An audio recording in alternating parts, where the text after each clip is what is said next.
Chapter 3, India's Defence System. In the last chapter, we studied the features of India's foreign policy. In this chapter, we shall study India's defence system.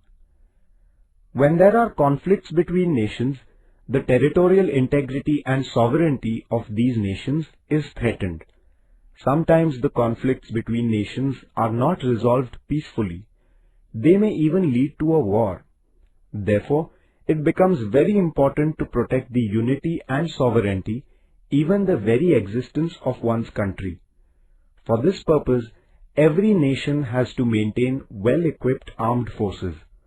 The paramilitary forces also have to be kept ready to complement the armed forces. It is imperative that the machinery that takes care of the country's defense must be modern and up to date. These measures constitute the national defense. The protection of a country is the responsibility of its government, and it is the responsibility of the citizens to participate in it. If the defense system of a country is strong, it provides a conducive atmosphere for the development of the country. The nature of India's defense system. The Indian defense system includes the armed forces and other organizations related to defense. The Indian military consists of the Army, Navy and Air Force.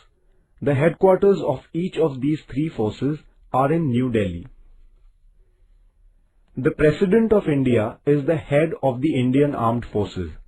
He or she is the Commander-in-Chief of all the three forces, namely the Army, the Navy and the Air Force. The Prime Minister decides the defense policy in consultation with the Cabinet. Since defense as a subject falls in the Union list, the Union government has the authority to take decisions regarding security issues. The Ministry of Defense of the Union government carries out all functions relating to the security of the nation. The head of this ministry is known as the Defense Minister. The Political Affairs Committee, Committee on National Security and the National Security Council are three bodies that help the government in taking decisions about defense. Army. The main function of the Army is to protect the land borders of India.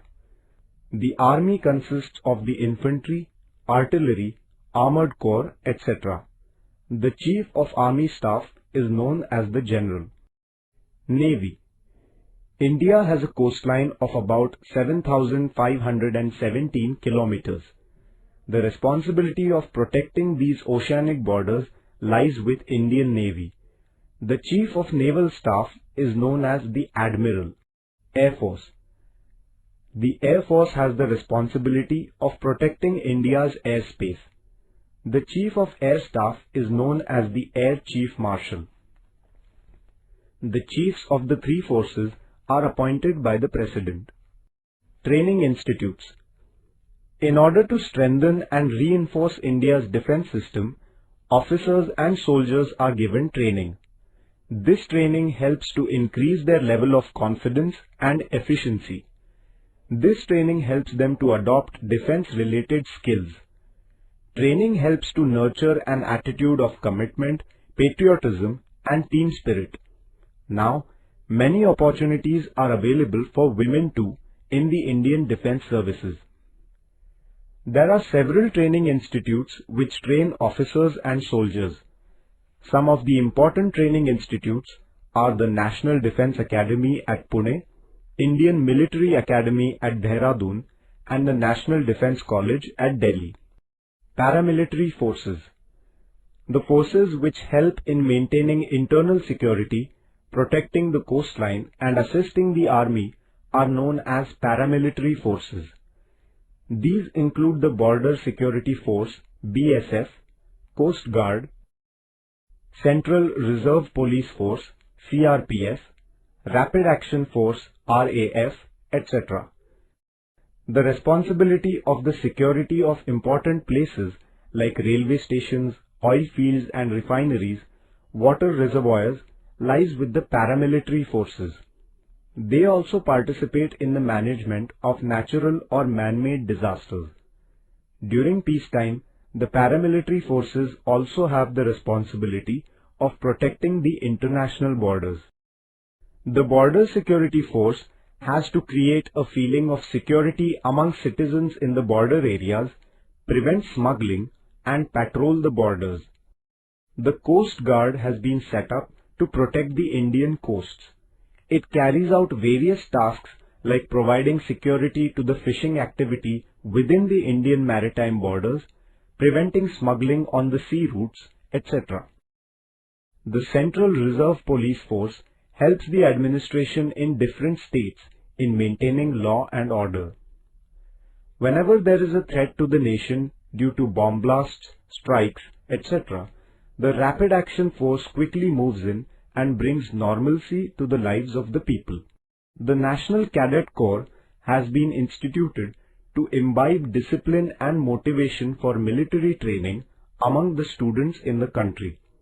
Boys and girls from schools and colleges can join the NCC. Home Guards. The Home Guards organization was raised in the pre-independence period. Citizens can join the Home Guards to assist in the defense of the nation. Any person in the age group of 18 to 50 years can join the Home Guards. The Home Guards have to execute several tasks.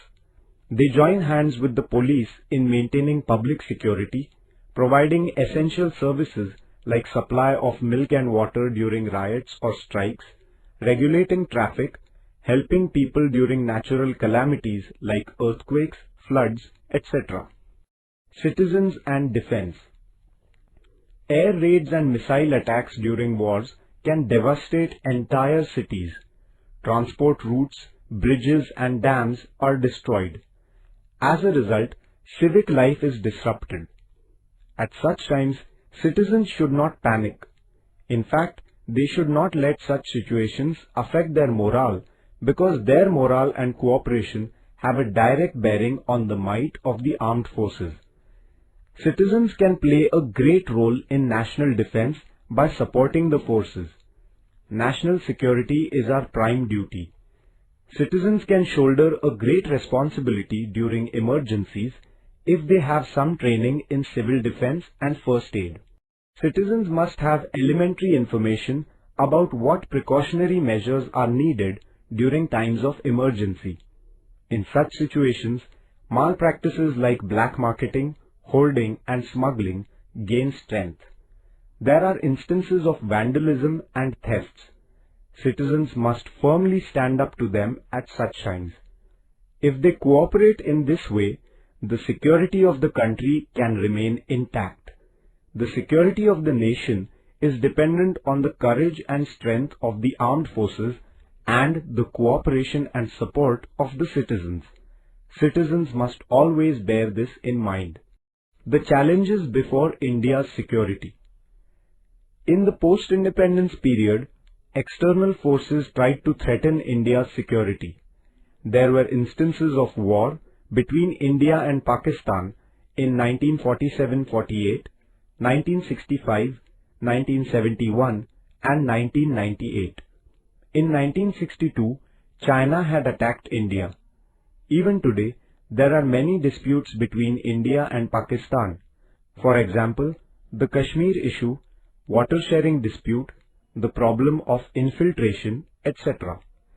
The border dispute with China is a challenge to India's security.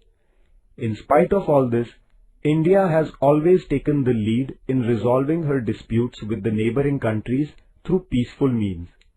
Today, the biggest challenge before India's security is terrorism, and our country has been trying to wipe out terrorism.